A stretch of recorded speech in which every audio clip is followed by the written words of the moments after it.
Greetings everyone, I'm Mar. Once again, this is my opinion. As you can tell from the title up there, I am continuing my trek through the episodes of Everybody Loves Raymond, one episode and one season at a time. We are in season 8 still. This, of course, is episode 8. Funny enough, it is an episode written by Lou Schneider, a name we've heard multiple times throughout this series. It, of course, is Surprise Party. This is an episode about Ray and Lois, his mother-in-law, attempting to throw a surprise birthday party for Debra. And of course, her finding out and things just going from there. Now, we rarely see Lois, but we haven't really seen her as much since she and Warren in story divorced. I think we've only seen him one time since then. This is a second appearance, and it's another solo appearance from Lois, and if memory serves, I don't think we're going to see her until the episode with her and Warren next season, but don't hold me to that if my memory's not absolute. Now begins with Lois talking with Ray, and Ray's being his usual self, like when she's talking about the surprise party for her birthday, like, oh, is the birthday today? Oh, thank goodness. And of course, Ray doing the usual man-child stuff and wanting to get out of doing any work or throwing the surprise party. And Lois being her usual self, not wanting to really go up a couple levels, even though we have seen that she will do that, like the episode where we saw that she and Warren's marriage was not as copacetic as it seemed. Well, she finally gets Ray on board with the idea, and it's going to be an English tea party, not English garden like I said by mistake in the last one, but I had the theme sort of close. Garden tea party. I'm sure you could have a tea party in the garden. Well, they're going to meet up at the place that Lois mentioned that she and Debra used to always go, and they're going to work on the theme from there. Now, in order to try to keep things under wraps, of course, Ray is going to have to distract Debra from trying to do any ideas on her birthday. And Debra mentioned she has an idea about them going for a bike ride to a lighthouse. And Ray tries to distract, but even as the audience, well, as the audience, we know what he's trying to do, but even then, as an audience member, you could put yourself like, even if I was in the world of the show, it'd be pretty obvious he's trying to hide something. And Debra picks up on Ray's tells pretty quickly, and she gets it out of him that he's already planning a surprise party. Now, the one bit of information that Ray does not let slip, and this comes back to bite him a little bit in the butt at the end of the episode, is that Lois is involved in the planning process. It makes it seem like he's doing it entirely himself.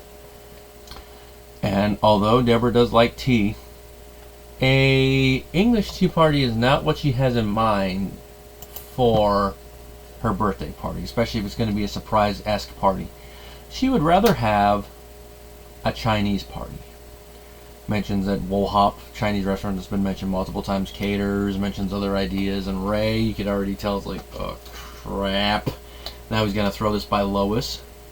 And of course, it jumps to the hotel where Lois and Ray are meeting, and this, I'm gonna insert the little bit of trivia here, is that the external shot of the hotel is obvious stock footage of a DC hotel due to the flags, because it's DC, Maryland, and Virginia.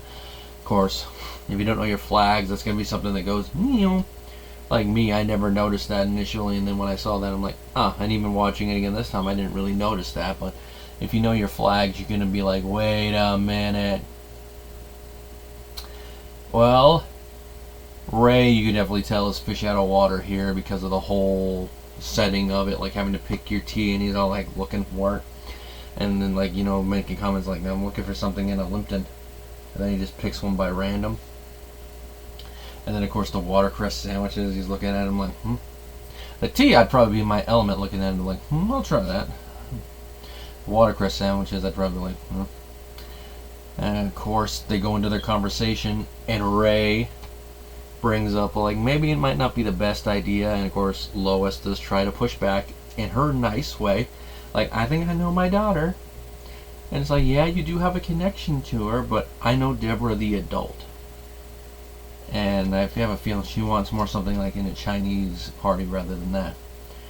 And Lois, of course, goes into a direction we didn't think she would go. But this is a long time coming when it comes to a conversation between them, even though they've kind of had similar conversations in the past. And Lois is like, "Why don't you like me, Raymond?" And he's like, "What?" Like, you always get a little around me. And they do come to a nice little compromise for what the little sticking point here is. But Lois does bring up a good point, and is like, why is Ray always uncomfortable around his mother-in-law? We can kind of get why he was a little uncomfortable around his in-laws in general, because of them having more money and them always going to more highfalutin places. We saw that a little bit in the in-laws episode. But then again, that was also ruined a little bit by Frank and Marie's antics when they went out to eat at the restaurant. Whereas here is more built up from the years of Ray being like that. Well, Ray manages to get his way, and they have the Chinese theme party. And this is really a Chinese theme party. Dragons everywhere. This setting. And you can tell the other Barones are the ones scratching their head. Like, the other people who were invited to the party are like, oh yeah, okay, we're going to go with the scene. But it's the Barones especially that are like questioning it.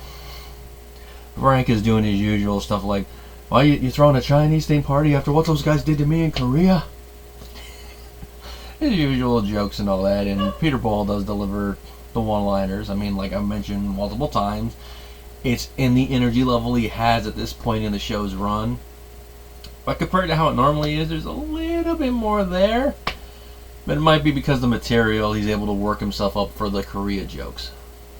It is one of my favorite lines is when Marie points out there's a lot of dragons around. He does I don't remember the exact wording, even though it's only been a few minutes since I watched the episode, but he turns it into a dragon joke at Marie's expense, and it's like, oh, Frank, even if you don't like the theme of the party, you're really going to use it as an opportunity to roast your wife. And of course, Robert's mainly still doing the bad husband jokes like he's always done with Ray, and Ray, you could tell, is trying to bite his tongue to not spoil the fact that even though this is a surprise party, Debra's in on the surprise now. And he lets it slip to them that the Chinese theme was Debra's idea. Which, of course, the Barones, being the Barones, they misconstrue it. Instead of him letting it slip by mistake that there is a party and her changing the theme idea, they misinterpret it as Debra made you throw her a surprise party. Which, given who the Barones are and what we've seen them do in the past, isn't really that surprising. I mean, Marie especially, she's the one that when Robert asked a hypothetical question about a party Ray threw, she misinterpreted the statement as Robert saying he's the one that threw the party. And it goes from there, and all the other party goers find out the truth. And of course, when Debra shows up, she kind of throws herself a little bit under the bus. The way that Patricia Heaton plays this as how Debra's reacting to everything in awe, which you can definitely tell is dialed up.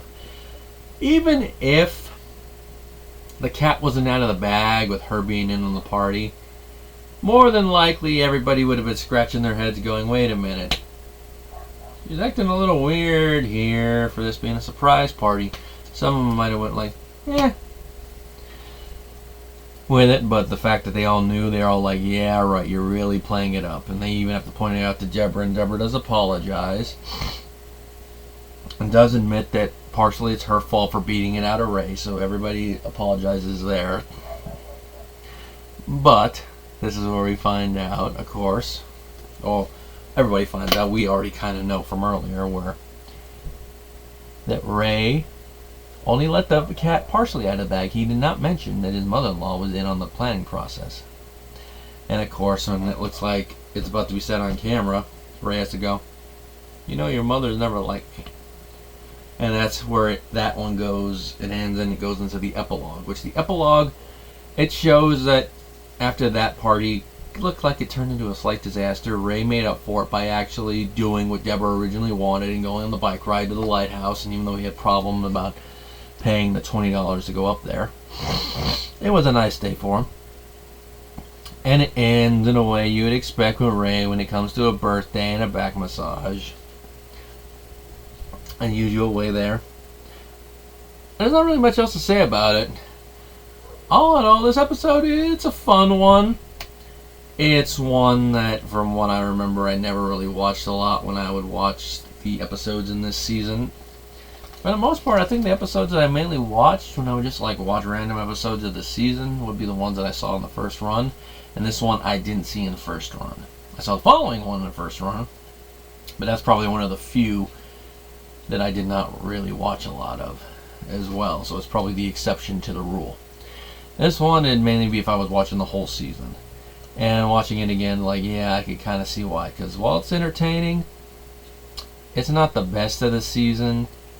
And with what it touches on, there are episodes in previous seasons that kind of go over the same type of territory better, that are more worth your time if you're just going to watch certain episodes.